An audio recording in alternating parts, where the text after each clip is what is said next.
솔로몬 때에 성전이 완공이 되죠. 그래서 우리가 흔히들 솔로몬 성전이라고 말을 하지만 엄밀한 의미에서는 솔로몬 때 지은 성전이라는 뜻이지, 솔로몬이 정말 혼자서 건축했다 그렇게 믿는 사람 아무도 없습니다.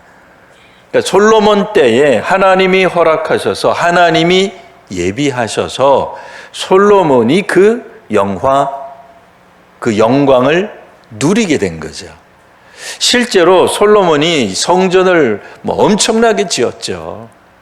두로에서부터 백향목을 공수해다가 그쪽에 있는 히람이라고 하는 왕을 통해서 히람이라고 하는 기술자도 수입을 해와서 상당히 많은 성전에 관한 건축물들을 다 완비하는데, 하나님의 영광이 언제 임재하시죠? 그거는 모세 때부터 있었던 언약궤가 성전의 지성소 안에 들어오자 비로소 하나님의 영광이 구름으로 가득 차게 됩니다. 그러니까 솔로몬이 준비했던 그 모든 그 성전 완공, 성전이 이제 건축이 끝난 다음에 하나님의 영광이 임한 게 아니라, 별거 아닌 것 같아도 굉장히 중요한 내용이죠. 그러니까 굉장히 흥분해서 얘기하고 있잖아요.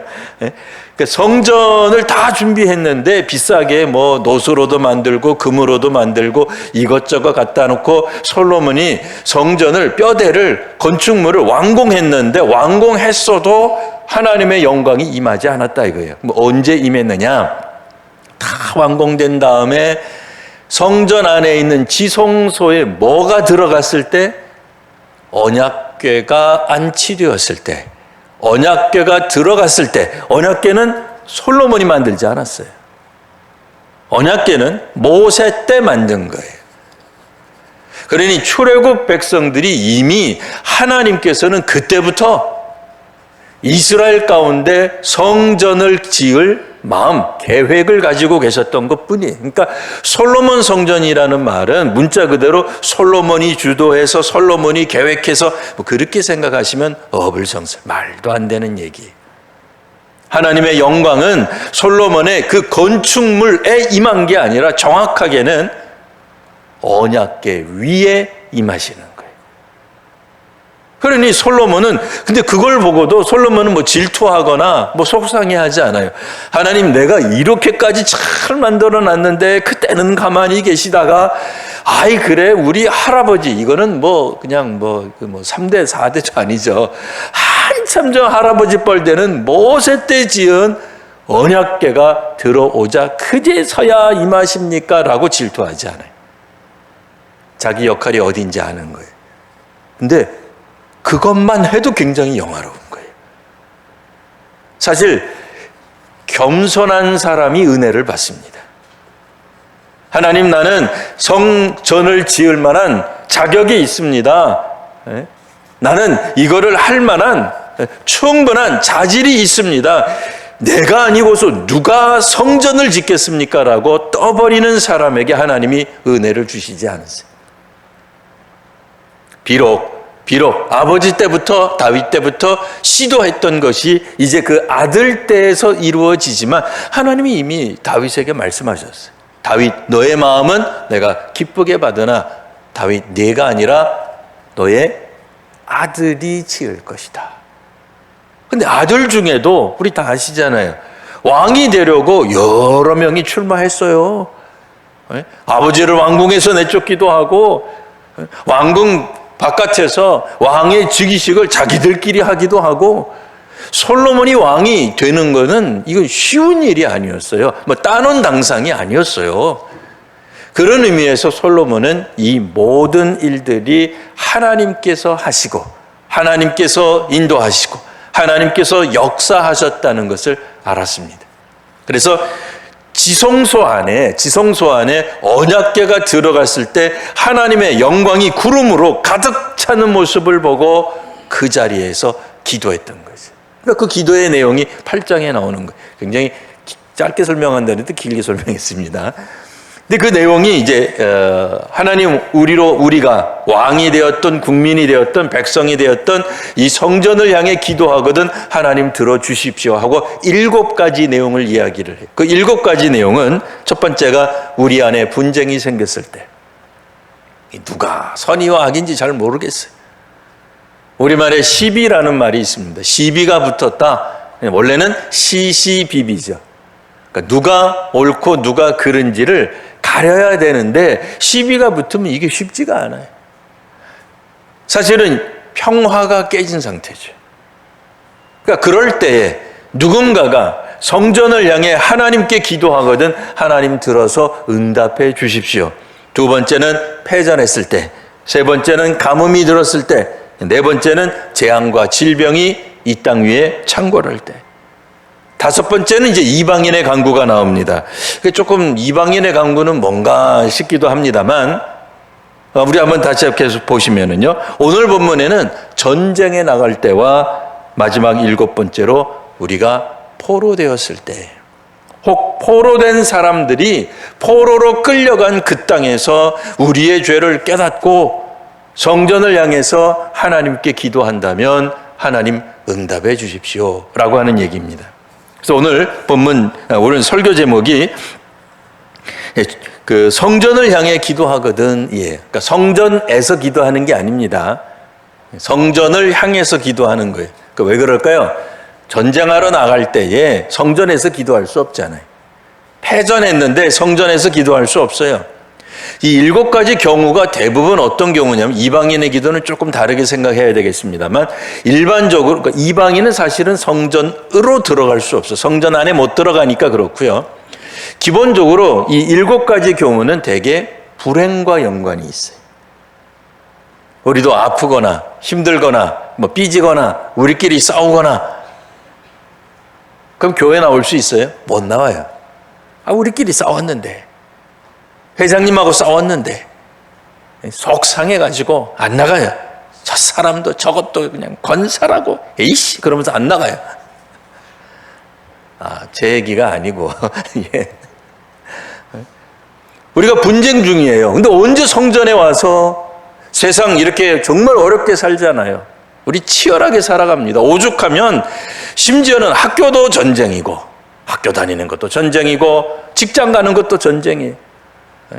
그 전쟁이라는 표현을 요즘은 뻑하면은 다 지옥자가 들어가요. 그래서 우리나라도 헬 조선이고 전철도 지옥철이고, 도대체 지옥 아닌 게 없어요. 그러니까 그만큼 치열하게 전쟁하면서 살아간다 그 얘기예요. 대학 들어갔으니 이제는 다 끝났다고 생각했는데 웬걸 취업도 전쟁이고, 취업을 하고 나서도 문제예요. 이게 또 승진도 해야 되겠는데, 또 어떤 회사는 승진이 너무 빠르면 퇴직이 빨라요. 어떻게 살아야 될지 모르겠어요. 그런 상황 가운데 놓인 사람들이 어떻게 성전에 오겠느냐 말이에요. 이런저런 이유로 성전을 향하여 기도할 수밖에 없는 암울한 처지가 된다 하는 얘기입니다. 오늘은 앞에 있던 5가지는 빼고요. 오늘 2가지인데요. 첫 번째는 이제 전쟁에 대한 얘기가 나옵니다. 그런데 이 전쟁에 대한 얘기를 가만히 읽어보면 전쟁에 임하는 이스라엘 백성들이 어떻게 나가고 있는가 다시 우리 한번 보겠습니다. 보시면 44절에 적국과 더불어 싸우고자 할 때에, 44절 상반절에 이렇게 나옵니다. 주께서 보내신 길로 나갈 때에, 주께서 보내신 길로 나갈 때에. 다른 경우의 수에서는 대부분 다 잘못한 게 있었어요. 근데 오늘은 웬걸? 이스라엘 백성들이 주께서 택하신, 주께서 보내시는 주의 뜻에 따라 합당한 길로 나가고 있는 거예요.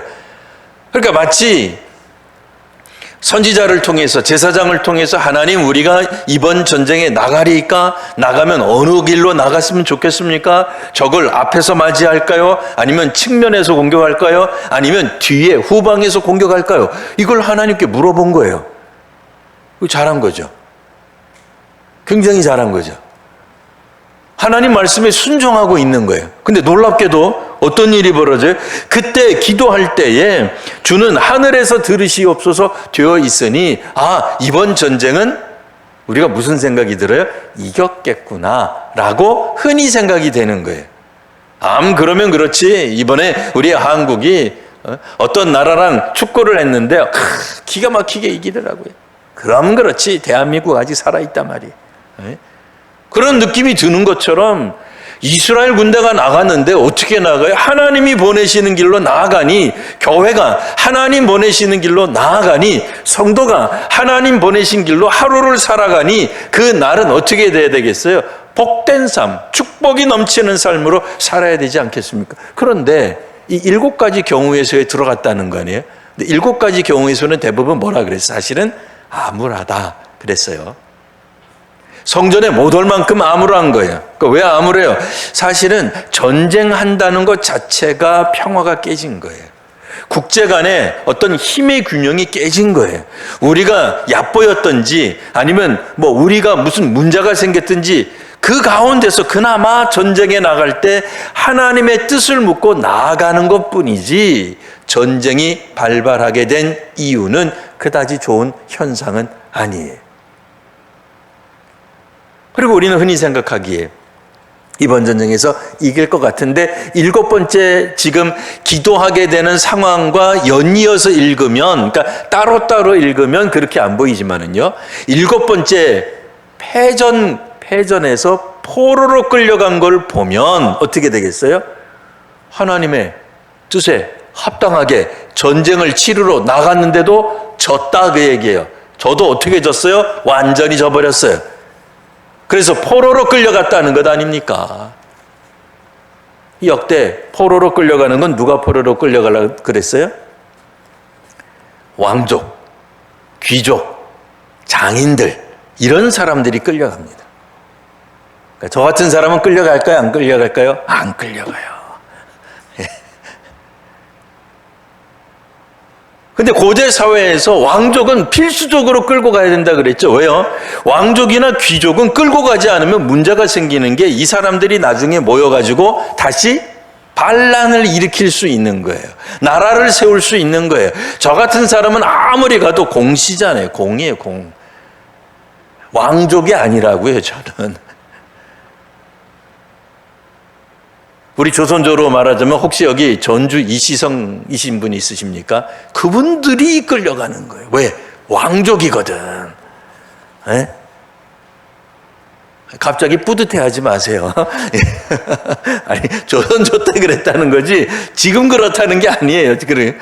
옛날 같으면 죄송하지만 김씨, 이씨, 박씨 많다면서 우리나라에. 근데 이시성 중에서도 전주 이씨 아니면 포로로 끌려갈 일이 없어요. 아니면 박편 윤씨라든지, 그리고 귀족. 제가 공시성을 가졌기 때문에 다른 분들 이 조선족 귀족을 잘 모릅니다. 양해해 주시고, 기껏해야 하는 게 파평 윤씨밖에 없는데 저하고 윤씨하고는 아무런 관계가 없는 줄 여러분들이 다 아실 테니까 그렇게 이해하시면 되겠습니다. 그러니까 이 귀족 그러면 파평 윤씨 정도나 끌려간단 말이에요. 근데 우리가 생각할 때에 죄송합니다.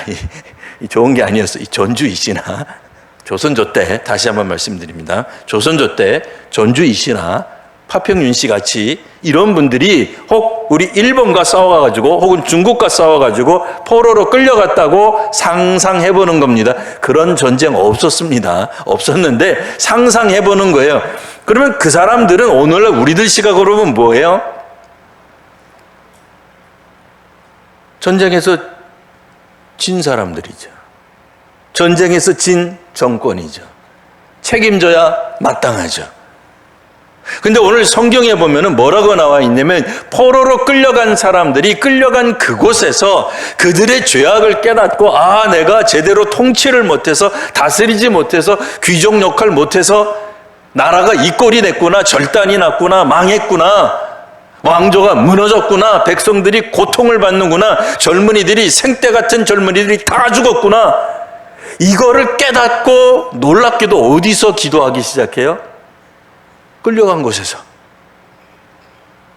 상상력을 동원해서 생각해 보는 거예요. 저기 어디 동경에서, 어디 오사카 같은 데 끌려가가지고 성전이 있는 곳을 향하여 기도할 때 하나님 들어주옵소서라고 솔로몬이 얘기하는 거예요. 오늘날 같으면 어떻게 되겠어요? 말도 안 되는 얘기죠. 있을 수 없는 얘기죠. 그런 사람들은 다시 정권을 잡아서는 안 되는 거죠. 책임을 추궁해야 되는 거죠. 책임지고 내려와야 되는 거죠. 일본식으로 표현해서 좀 이상합니다만 뭐 할복이라도 해야죠 라는 생각을 하잖아요. 솔로몬의 기도는 놀랍게도 하나님의 뜻으로, 하나님의 뜻에 합당한 방식으로 전쟁에 나갔어도 패전할 수 있다. 포로로 끌려갈 수 있다는 거예요. 그러니 그들은 성전에서 기도할 수가 없어요. 포로로 끌려갔는데 무슨 수로 성전에서 기도를 해요? 불가능한 얘기예요. 그러니 그들이 할 수 있는 것은 성전을 향해 기도하는 것뿐이에요. 보다 더 정확하게 표현하면 성전에 계신 하나님께 기도하는 거예요.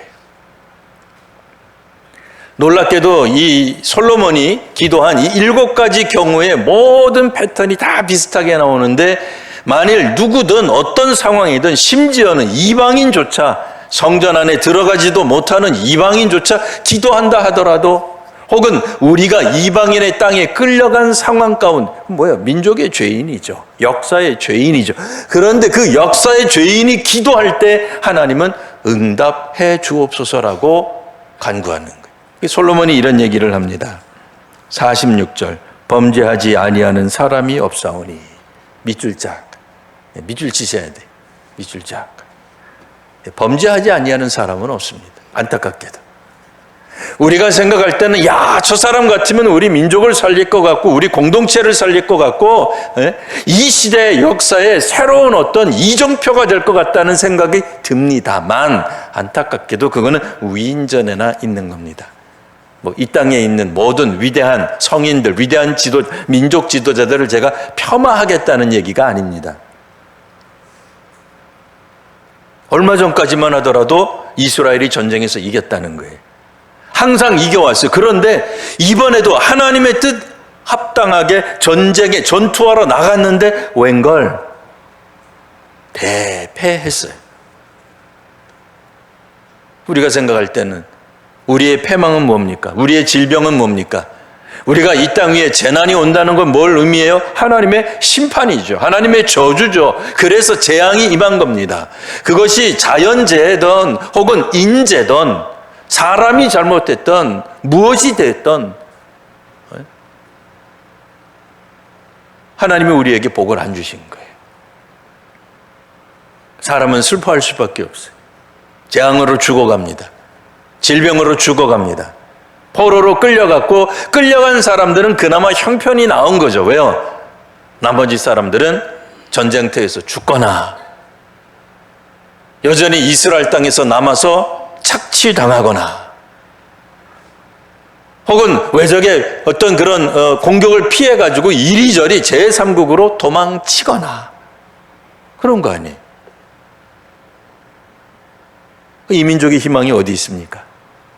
아무 데도 없는 거죠. 질병 앞에서 우리가 무슨 수로 그 질병을 헤쳐나간단 말입니까? 그런데 놀랍게도 이 모든 일들의 원인이 되는 것이 바로 우리의 죄다라고 하는 얘기를 해주고 있는 거예요. 하나님이 우리 중에 누군가가 죄를 범했을 때 그 죄를 지적하시기 위해서 이와 같은 심판, 이와 같은 재앙이 임한 그런 모습을 말해주고 있는. 그러니 누구라도 깨닫고 자신이 있는 그곳에서, 그러니까 질병이 창궐한 그곳에서, 전염병이 있는 그곳에서, 재난이 있고 사고가 있는 그곳에서, 우리식으로 말하면 병상에서, 사업이 실패한 다음에, 누구한테 사기를 당한 다음에, 학교에서 떨어지고 진급을 못하고 갑자기 명예퇴직을 당하고 세상의 악한 일들, 세상에 좋지 않은 일들을 당하고 나서 거기에서 좌절하고 실망하고 무너지고 아무에게도 도움을 받을 수 없는 절망적인 상황에서 성전을 향해 하나님께 기도하거든. 하나님은 하늘에서 들으시고 응답하여 주옵소서. 우리의 죄를 용서하여 주옵소서라고 말을 하는 거예요. 이 관점에서 보면 나라를 잃게 만든 그 사람들을 우리가 용서할 수 있습니다. 물론 그 사람들이 아직도 뻐기고 있는데 나는 책임 없다. 우리나라가 망하든 우리 회사가 망하든 내가 무슨 책임이 있단 말이냐. 이런 사람을 아직도 회개 안 하는데 우리가 가가지고 나는 당신을 너의 죄를 사하노라. 그렇게 하자는 얘기가 아니에요. 그런 얘기가 아닙니다. 그가 하나님 앞에서 자신의 죄를 깨닫고 회개의 자리로 나아간다면 하나님은 용서하신다고 얘기해요. 한번 생각해 보세요. 정말 이거는 그러면 안 되죠. 우리나라 어떤 지도자 때 나라가 망해서는 안 되겠습니다만, 그런 사람도 하나님이 용서해 주신다면 우리는 어떨 것 같아요? 여러분, 우리는 나라님이 아니잖아요. 큰 회사 그룹의 책임자 아니잖아요. 네? 근데 어찌되었든 우리 조가, 우리 구역이, 우리 가족이, 혹은 내 몸의 인간적인 입장에서 주인이 난데 내가 잘 못해서 나에게 악이 임하고 재앙이 임하고, 네? 이런 문제가 생겼을 때 하나님 앞에 나아가 기도한다면 하나님 어떻게 하시겠어요? 우리의 기도를 들으실까요? 안 들으실까요? 들어주신단 말이죠. 여러분, 이거를 나라를 잃게 한 우리나라의 대통령, 왕을 이거를 우리도 용서할까 말까 그렇게 적용하지 마시고요. 그런 사람도 용서하신다면 용서하시는 주님이세요. 솔로몬이 그렇게 기도했으니까요. 그럼 우리는, 그럼 중간 관리는, 하급 관리는, 우리는 당연히 하나님 용서하실 거라는 마음이 들잖아요. 그리고 뭐라고 얘기했습니까? 범죄하지 아니하는 사람이 없사오니. 누구든 하나님 앞에서 범죄합니다. 그런데 그가 맡은 바 직무가 혹은 직책이, 지위가 높은 지위에 있기 때문에 용서 못하고, 우리는 하잘것없는 지위이기 때문에 용서받고, 그게 사실은 아니에요. 누구든 하나님 앞에 범죄한 사람은 심판을 받습니다. 이 세상에서 지위가, 신분이 높든 낮든 상관없습니다. 남자든 여자든 상관없습니다. 아이든 어른이든 상관없습니다. 누구든 범죄한 사람은 하나님께 심판을 받는 게 마땅합니다.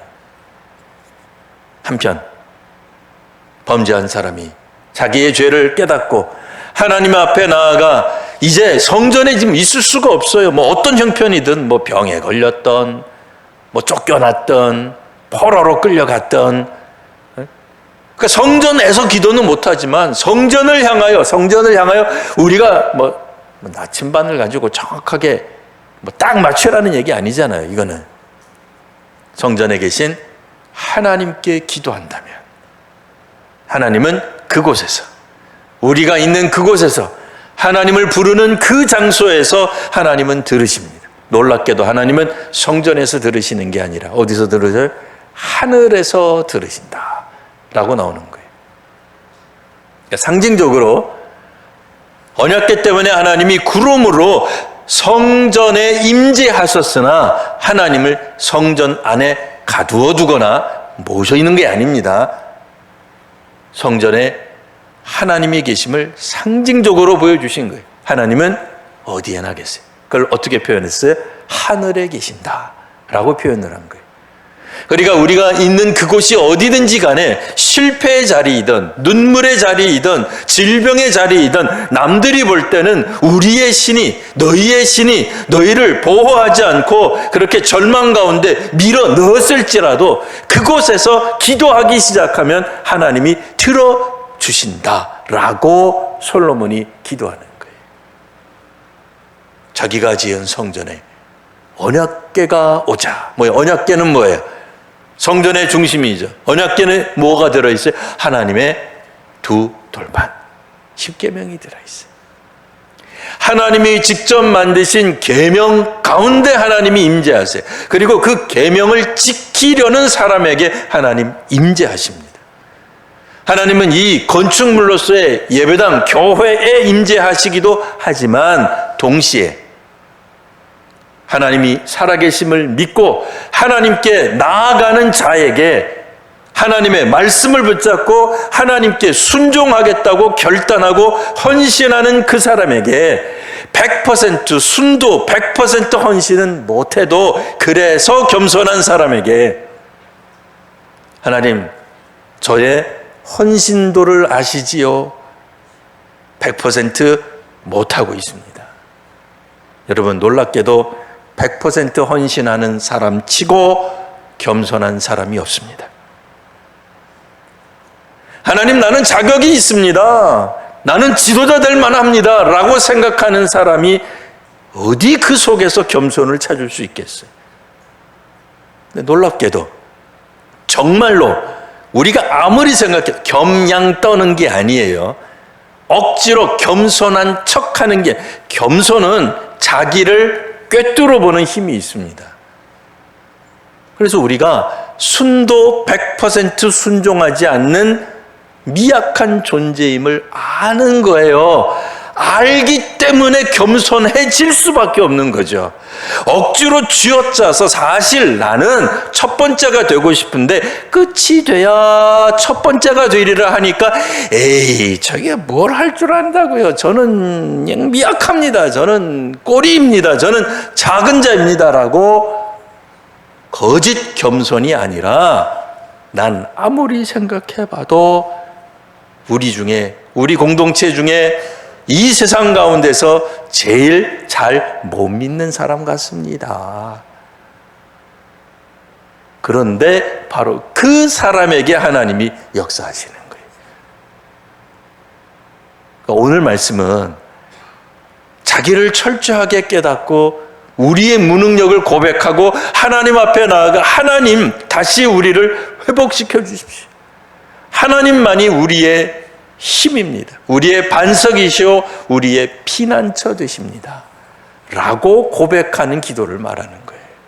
그래서 성전을 향하여, 하나님이 임재하시는 성전을 향해 하나님께 기도할 때 하나님이 하늘에서 들으시고 응답하시고 우리의 죄를 사하실 줄 믿는 것입니다.